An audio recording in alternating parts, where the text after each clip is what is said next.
Assalamualaikum warahmatullahi wabarakatuh. Perkenalkan, nama saya Resti Ladiantika, Fakultas Ekonomi dan Bisnis, jurusan Akuntansi dengan NIM 202101021114. Pada hari ini saya akan memaparkan materi tentang keterampilan menulis.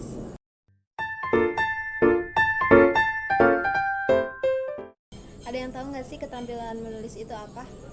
Keterampilan menulis adalah salah satu keterampilan berbahasa yang produktif dan ekspresif, yang dipergunakan untuk berkomunikasi secara tidak langsung dan tidak secara tatap muka dengan pihak lain. Tulisan yang dibuat memuat pesan yang hendak disampaikan. Pesan tersebut mempertimbangkan susunan kata demi kata, tanda baca yang dipakai, diksi yang dipilih, dan menentukan makna yang akan disampaikan. Setiap penulis tidak hanya diharuskan memilih suatu pokok pembicaraan yang cocok dan serasi, tetapi juga harus menekankan siapa pembaca karyanya itu dan apa maksud dan tujuannya.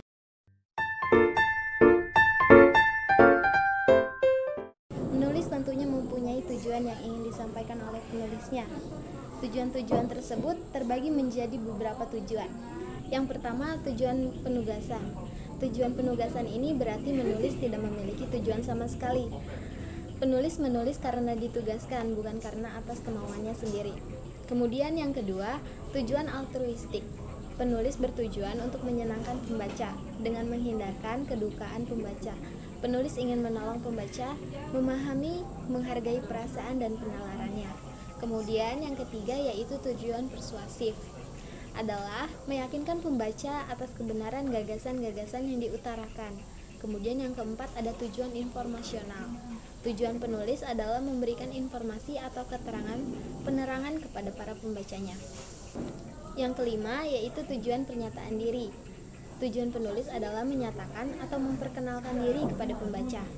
Yang keenam adalah tujuan kreatif, untuk menyampaikan nilai-nilai artistik dan nilai-nilai kesenian. Kemudian yang terakhir atau yang ketujuh yaitu tujuan pemecahan masalah. Tujuan penulis adalah memecahkan permasalahan. Penulis ingin menjelaskan, menjernihkan, menjelajahi, serta meneliti secara cermat pikiran-pikiran dan gagasan-gagasan penulisan sendiri agar dimengerti dan diterima oleh pembaca.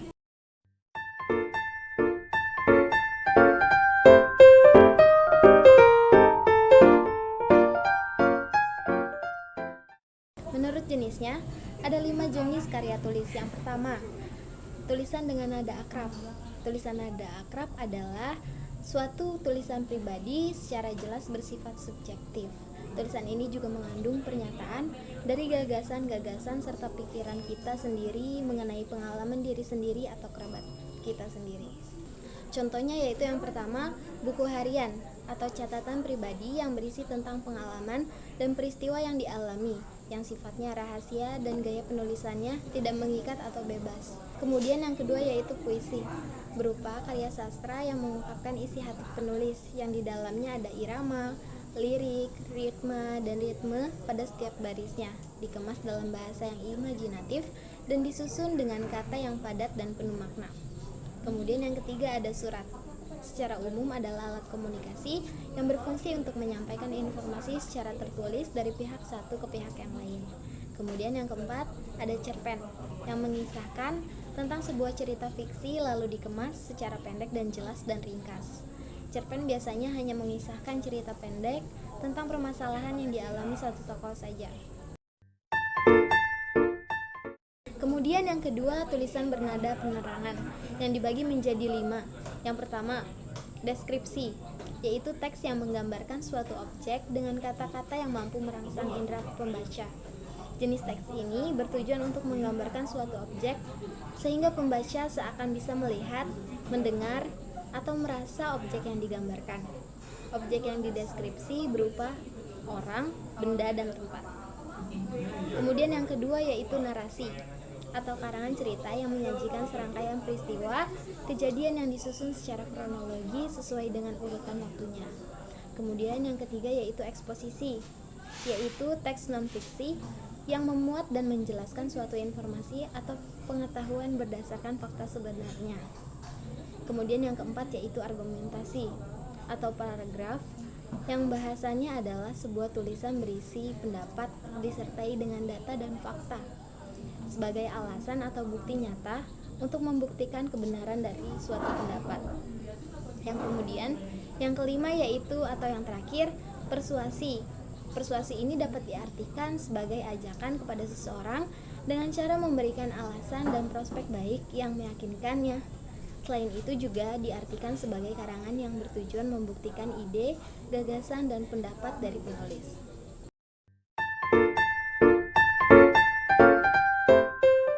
Ketiga yaitu tulisan bernada informatif.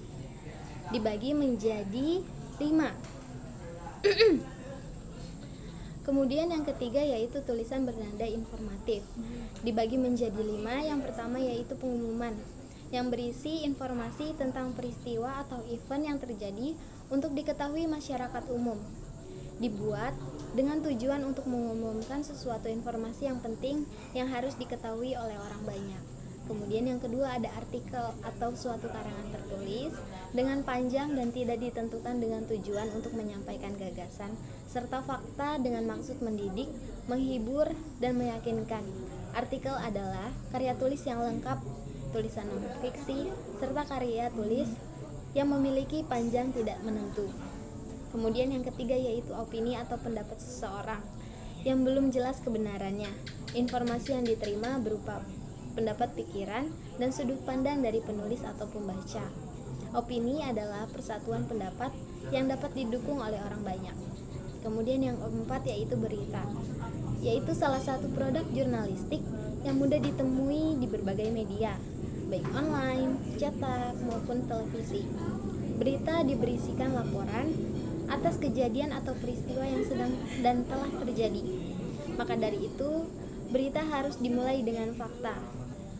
Kemudian yang kelima yaitu resensi buku, yaitu kegiatan mengulas atau memberikan penilaian terhadap buku atau karya tulis dan memperoleh hasil ulasan yang memuat informasi, kelebihan, dan kekurangan yang ada pada buku.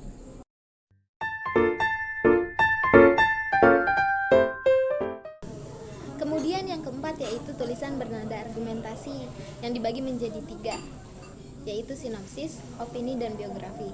Sinopsis adalah ringkasan padat dan jelas dari sebuah naskah buku, film, dan jenis karya lainnya tanpa menghilangkan unsur penting dalam naskah tersebut. Kemudian opini atau pendapat seseorang yang belum jelas kebenarannya. Informasi yang diterima berupa pendapat pikiran seseorang. Kemudian yang ketiga yaitu biografi. Tulisan yang mengulas mengenai kehidupan seseorang atau cerita hidup seseorang selama ia hidup. Biasanya teks biografi menampilkan tokoh-tokoh terkenal, orang sukses, atau orang yang telah berperan besar dalam suatu kehidupan banyak orang.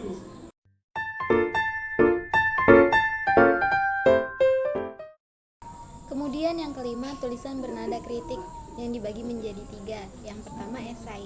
Esai adalah karangan prosa yang membahas suatu permasalahan sepintas lalu dari sudut pandang pribadi penulisnya.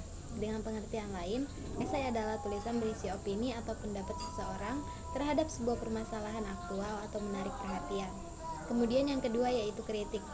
Kritik adalah kecaman atau tanggapan atau kupasan kadang-kadang disertai dengan uraian dan pertimbangan baik buruk terhadap suatu hasil karya, pendapat, dan sebagainya.